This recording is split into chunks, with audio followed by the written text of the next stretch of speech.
And let's get right to it. Our guest is actually a neighbor of ours, works right down the hall, Barry Marcus, Watchmaker. Barry wrote a book. Barry, welcome. How are you? Fine, thank you very much. Thanks for coming down. Pleasure to be here. We pass by each other in the hallway every day, and this is the first time you've been on the air with us here at WMRC. Very first. Let's talk about you as a watchmaker. How did you get into watches? Why did that excite you? How long have you been doing it?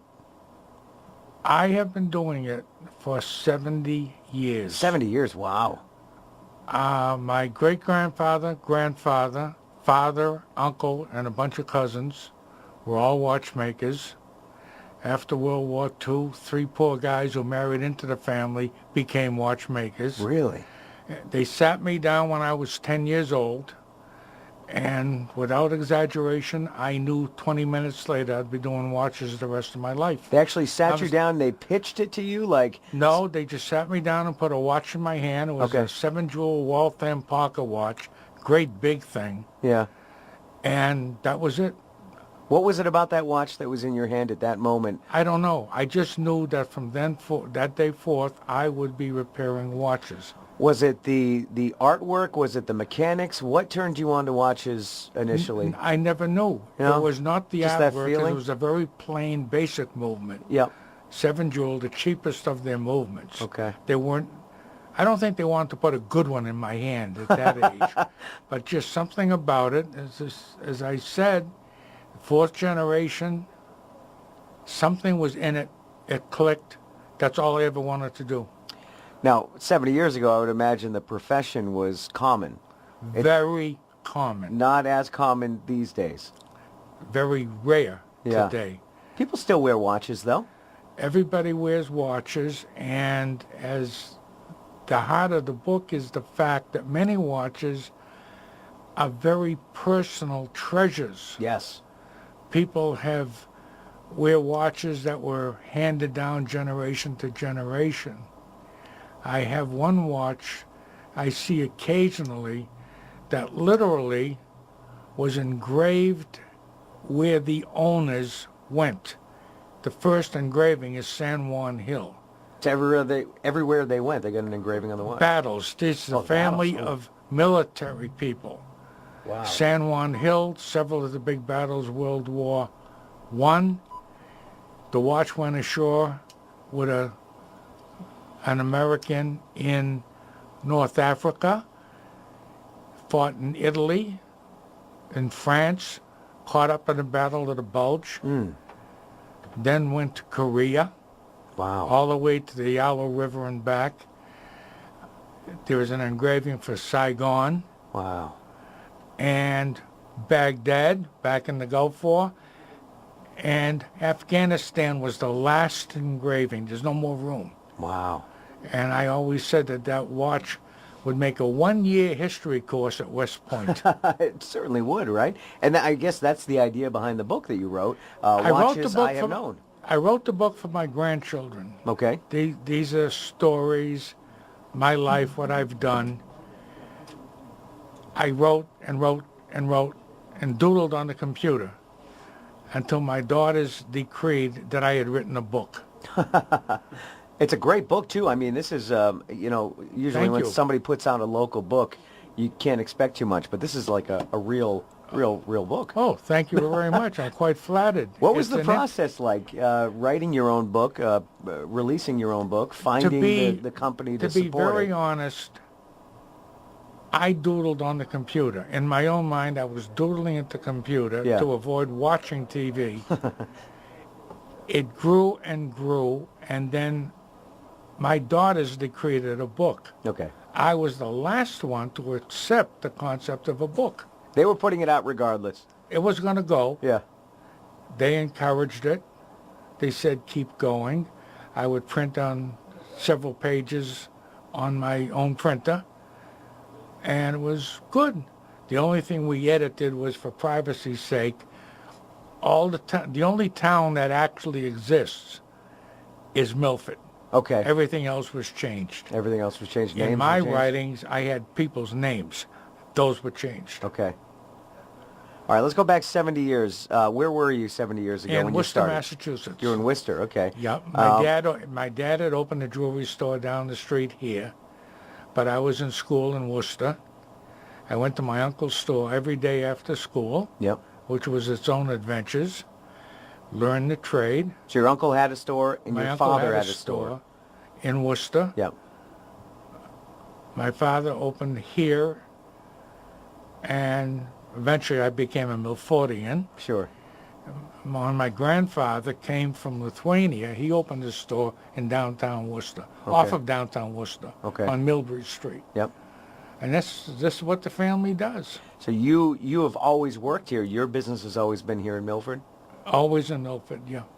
How far has a watch come? I mean, you talked about the engravings on that one watch, but as far as somebody coming in from the outside handing you the watch, how far have people traveled to come see you? My first word is to say, unfortunately, because of the shortage of watchmakers. I've had people drive down from Lawrence and up from central Connecticut and from Rhode Island. And right now I'm finishing up a watch that was mailed in from Alabama. Wow. So it's not a good situation.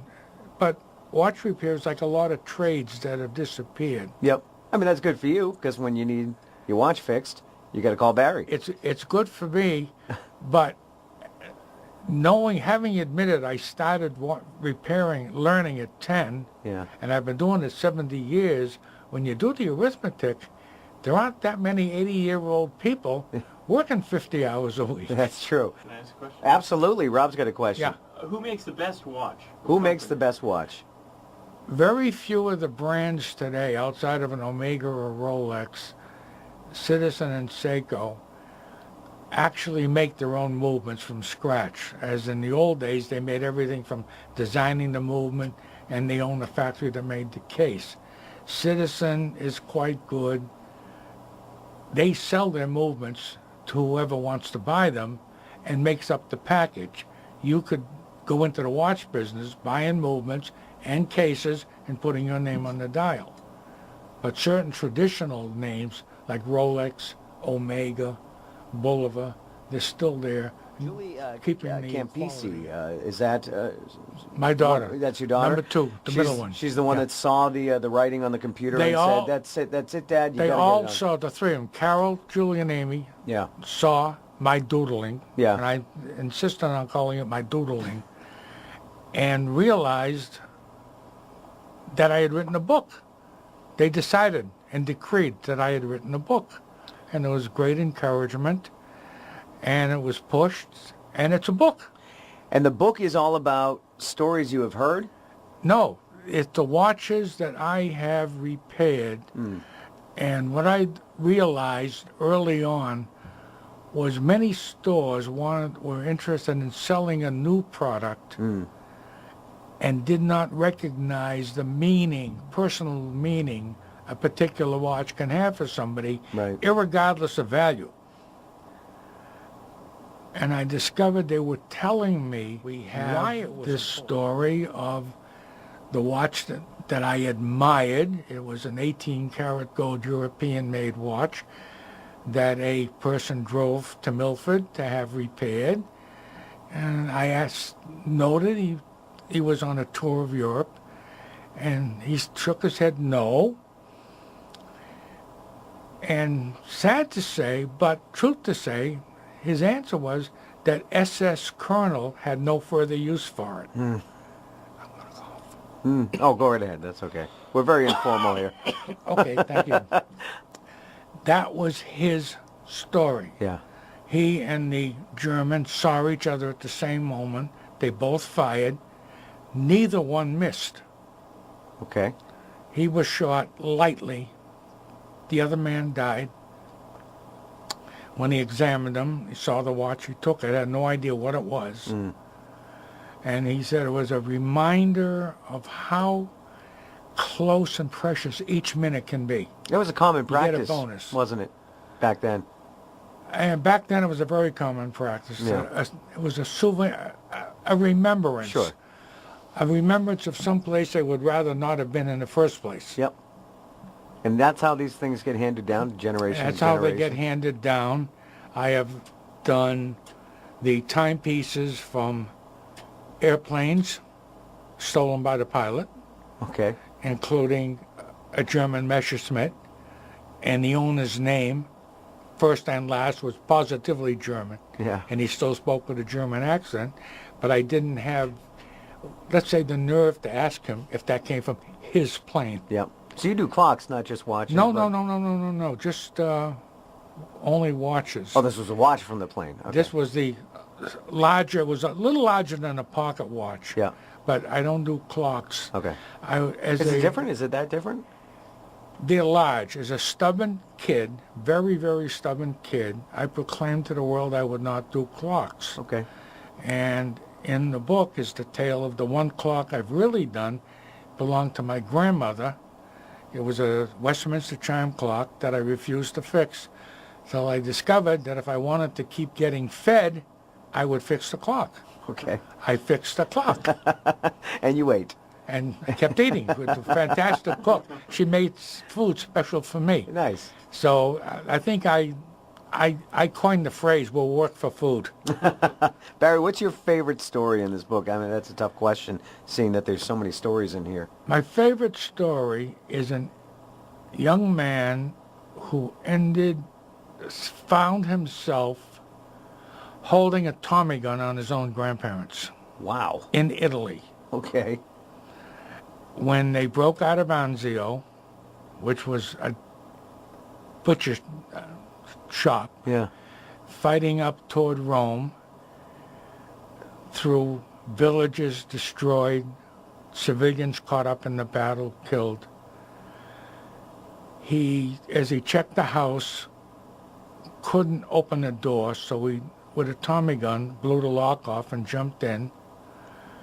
And there was no one there but an elderly Italian man and Italian woman hugging each other, kind of accepting the fact they were dead Yeah. in the middle of a battle. Americans didn't do that. As he looked around, and I'll quote the book, he got a deep pain in his chest because there was a picture on the wall. He recognized his mother, his father, and himself at age 10. Wow. He did not know where he was except Italy. Yeah. And he realized it was his grandparents, but he couldn't speak Italian. So his brainstorm was he touched the mother, Mama, and touched himself, then Papa. He did know the word bambino.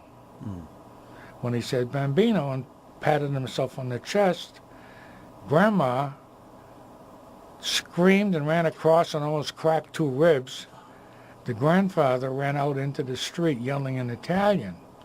Well, naturally, there's a kid from Brooklyn who was Italian, who spoke Italian, Yeah. and the company ran in and said, "What's going on? Some old guy is running around screaming. His grandson is here to save everybody." And then he smiled and said, "You never saw so much wine in your life." That's an amazing story. Yeah, and the picture came from Milford. I don't Yeah. know where they lived. Yeah. But that's a favorite because that's a good story. You're a watchmaker. Yeah. Do you also consider yourself a historian? I love history on a personal basis, but I wouldn't call it a historian. You I'm you're wrapped the up in keeper of the so many history of stories, that. though. You're the Yeah. keeper of so many stories. Some might now- but argue now- you now are a they've been historian. spread. Okay. How And about an now artist? I wrote them. What? Artist. Do you consider yourself an artist? An artisan, maybe, but not an Artisan? artist. Okay. All right. My second granddaughter is the artist who drew the picture on the cover. Oh yeah, that's Julie's daughter. great. Yeah. That's the inner workings. That's of based of on an Elgin pocket watch. Oh, is it? Yeah. Where can people get this book, Barry? It's available on Amazon. I have some here in the shop, Okay. and I'm going to donate one to the Milford Library, Oh, nice. but it can be found on Amazon and Create Space. I have business cards where it can be ordered.